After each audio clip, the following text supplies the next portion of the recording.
Hey guys, how's it going? Hope you're doing well. My name is Crown, and today I'm going to read you some very interesting stories that I hope that you're gonna love. And now, without further ado, let's go!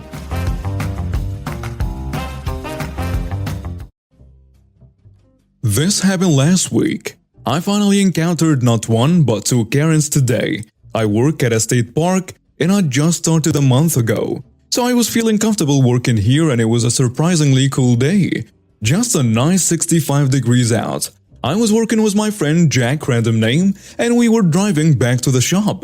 We had just got done starting another coworker's truck because the work trucks are older than my boss, and he's 25. As we were driving down the road, some random lady entitled Mother 1 ran out in the street and Jack slammed on the brakes. We were driving around in a Polaris Ranger and there is no windshield on ours. I was holding the jump starter kit and literally almost flew out of the window thanks to this crazy woman.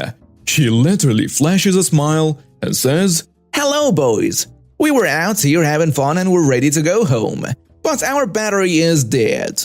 I honestly didn't want to help her, mainly because I almost turned into a human sled. I put the jump box in the bed of the Ranger, getting ready to start charging it. I say sure, but Jack cuts me off. He says, we have to get special permission in order to do it. So we called my supervisor, who is super chill, and he said it nicely to us. I will simplify it. If the battery gets damaged, the park/state can be held liable for any damage, so we can't. I kindly explain it to them, and that's when the entitled Mother 2 pops out of the van. "So you're not going to help us?" She asks in a snarky, rude voice. I then told her again. Then the two entitled mothers start showering us with random entitled people's comments. "How about this? You jumpstart our car and we will keep it a secret." I'm sorry ma'am, but rules are rules. Plus, if I did jumpstart your car, I would be breaking the law. Then I hear one of their kids. "Mommy, I wanna go home." "I know, sweetie." Then she turns to me. "But no one will know. You have a jumpstart thing right on the seat. Just grab it and hook it up." She starts to get into an enraged Karen mode. I was about ready to just choke myself. Jack was really pissed and dropped in a tone of anger. "Listen ma'am, we can't help you. There are many other people who can give you a jump, but not us." The entitled Mother 1 enters extreme Karen mode now. "My God, how dare you talk to an adult like that? I have 4 children with me. I don't want them to act like you stupid teenagers. My God, don't you know any manners around an adult?" Me and Jack looked at each other and just nodded and headed back for the Ranger. "How dare you walk away from us? Get back here." Jack started up the Ranger and put it in drive and started to move forward when one of the entitled mothers ran in front of us. "Stop! Where are you going?" She shrieked. "We're getting back to work," I replied. Jack began to reverse and then the entitled mother ran behind us. "Oh no you don't," she said. I was super pissed and yelled at her to move out of the way before we get our superintendent involved. Jack then put the Ranger in 4-wheel drive and started turning the wheel to the right so we could drive through the grass and get on a dirt road that led back to the shop. And that's when I heard the thunk. I turned around and saw the entitled Mother 2 trying to grab the jump starter kit.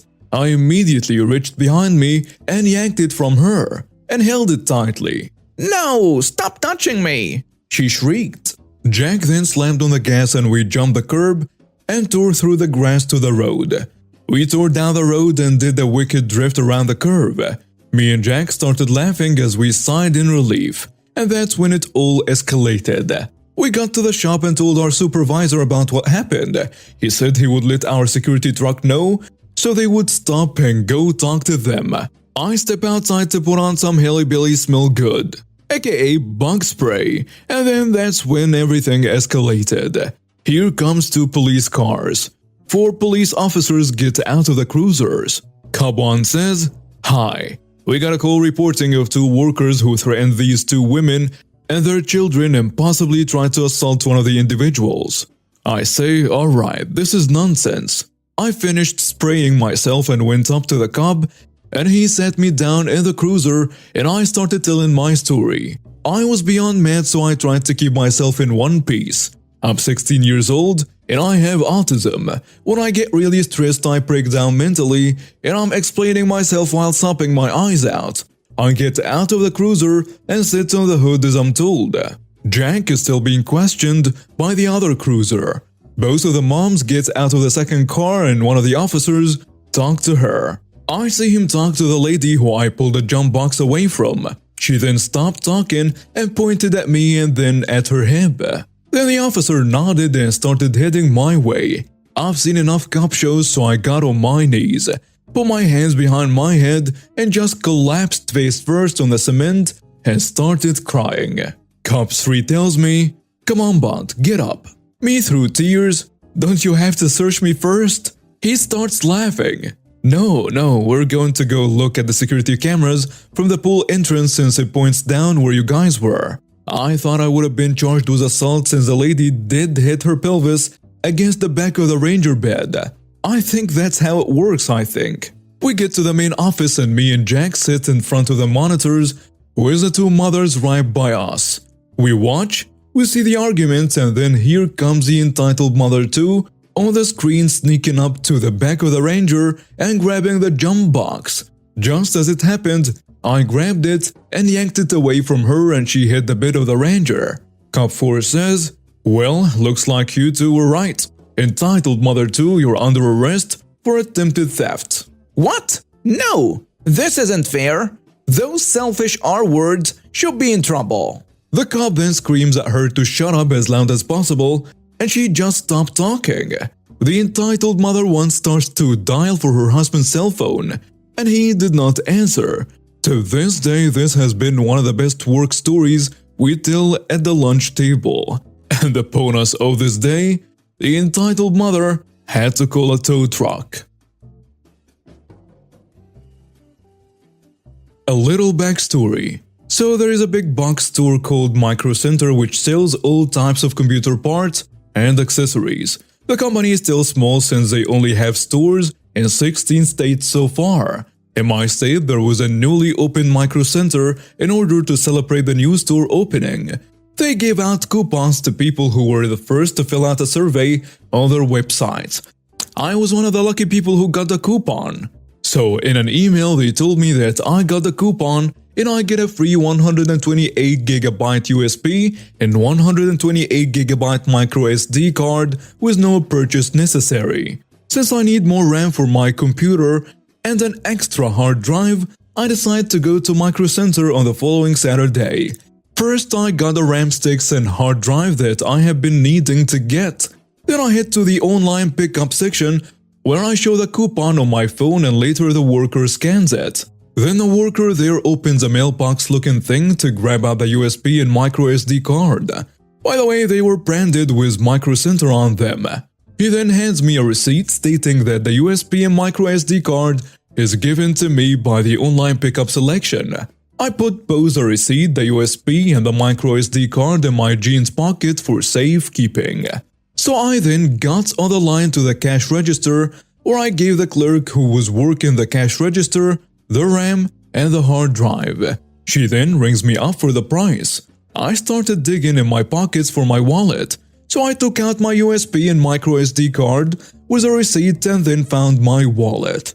As I was taking out my wallet, the clerk quickly glances at the receipt and sees that the USB and micro SD were picked up at the online pickup section. Then the Karen in the back sees the USB and micro SD and states that I have stolen the USB and micro SD card and that the clerk should stop me from stealing the items. In my mind, I was like, what just happened? The worker looked confused, and before I could even say anything, the security guard showed up, and this dude looked like a gym bro. He looked as if he was a dude from the chat memes. He then asks what is happening. The Karen in the back of me goes to him and tells him that he should arrest me for stealing. Before I could say anything, the worker said that I have done nothing wrong, and then the worker picked up the receipt, then showed the guard that I have not stolen anything. The guard looked at me saying that I was only wearing a t-shirt and that all the jean pockets inside were showing due to me digging in my pockets for my wallet. The guard says it looks like everything is fine. And this enrages Karen, and she goes on a tyrant rant about how she's going to get the clerk and guard fired. By this time, the managers come and ask what is happening. By the way, there was no one in the line since I arrived near closing time. She goes to the manager and tells him what she thought happened and that the clerk and guard should get fired on the spot.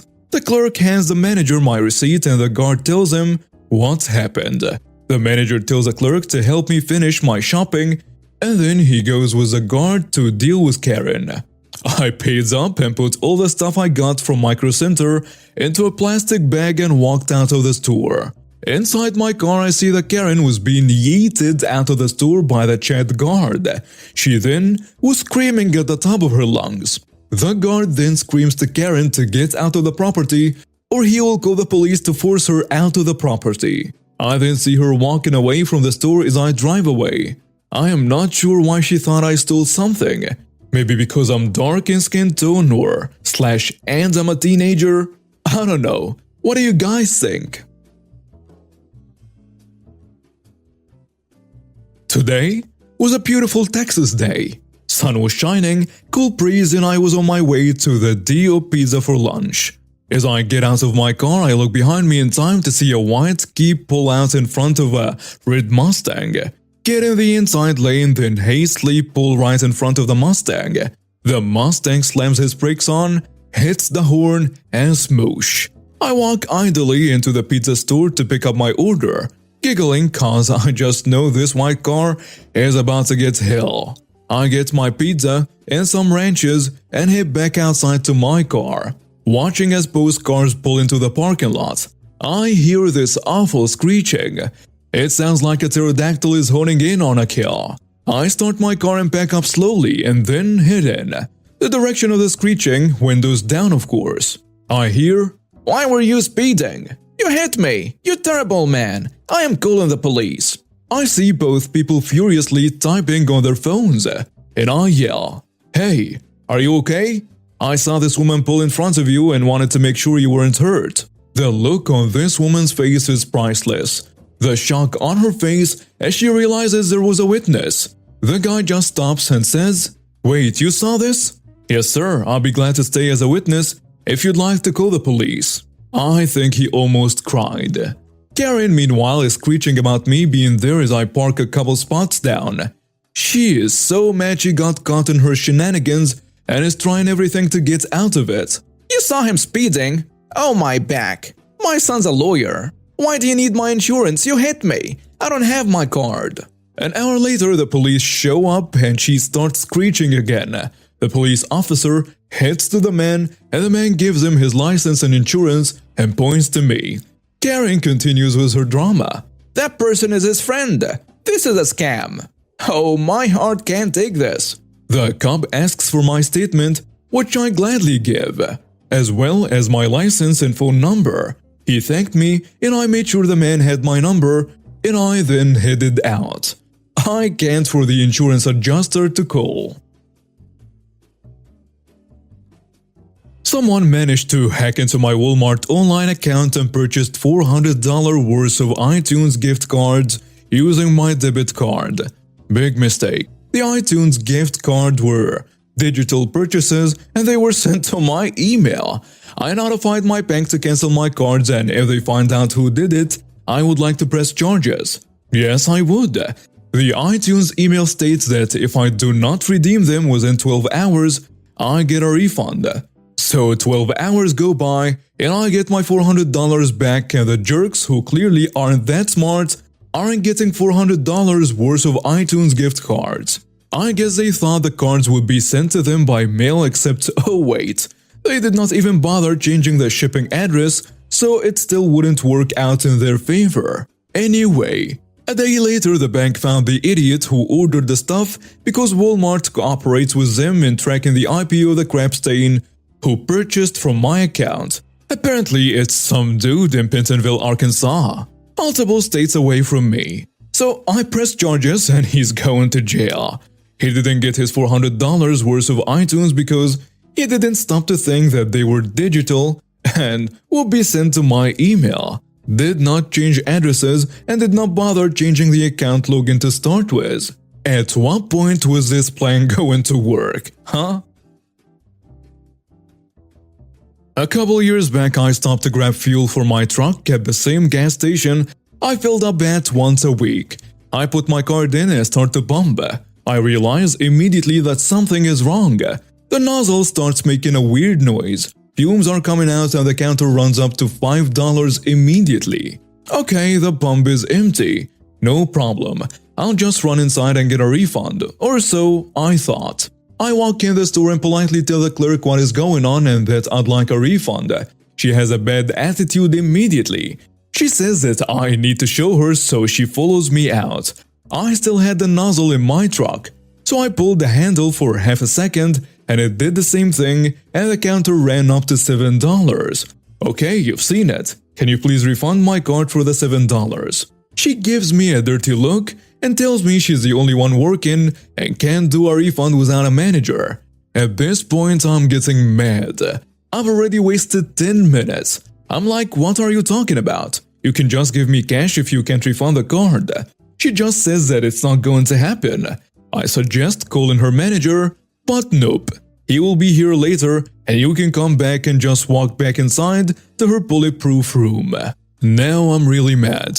It's not the money, it's the principal. At this point, they have stolen from me. I called the non-emergency line for the sheriff's department and they sent a deputy. I tell the cop what is going on, and he speaks to the attendant and tells me there is nothing that he can do and that it's a civil matter, and the attendant told him the manager will be there in 2 hours and I can come back. Fine.